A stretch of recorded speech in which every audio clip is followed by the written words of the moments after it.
खान में शादी की तकरीब में खुदकुश हमले की सीसीटीवी फुटेज मंजर-ए-आम पर आ गई है।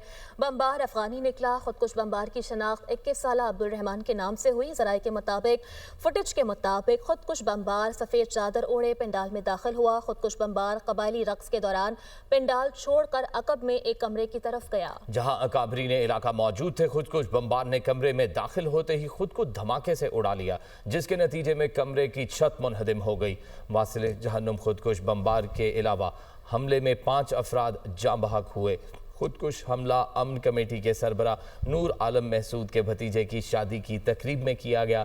माहिरीन के मुताबिक इंटेलिजेंस बेस्ड ऑपरेशन से दहशतगर्द अब बराह रास्त सिक्योरिटी फोर्सेस का सामना करने की सलाहियत खो चुके हैं।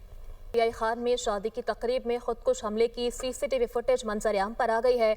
बमबार अफगानी निकला। खुदकुश बमबार की शनाख्त 21 साल अब्दुल रहमान के नाम से हुई। जराये के मुताबिक फुटेज के मुताबिक खुदकुश बमबार सफ़ेद चादर ओढ़े पंडाल में दाखिल हुआ। खुदकुश बमबार कबायली रक्स के दौरान पंडाल छोड़कर अकब में एक कमरे की तरफ गया जहां अकाबरीन इलाका मौजूद थे। खुदकुश बमबार ने कमरे में दाखिल होते ही खुद को धमाके से उड़ा लिया, जिसके नतीजे में कमरे की छत मुनहदिम हो गई। वासिले जहन्नुम खुदकुश बमबार के अलावा हमले में 5 अफराद जाँ बहक हुए। खुदकुश हमला अमन कमेटी के सरबरा नूर आलम महसूद के भतीजे की शादी की तकरीब में किया गया। माहिरीन के मुताबिक इंटेलिजेंस बेस्ड ऑपरेशन से दहशतगर्द अब बराह रास्त सिक्योरिटी फोर्सेस का सामना करने की सलाहियत खो चुके हैं।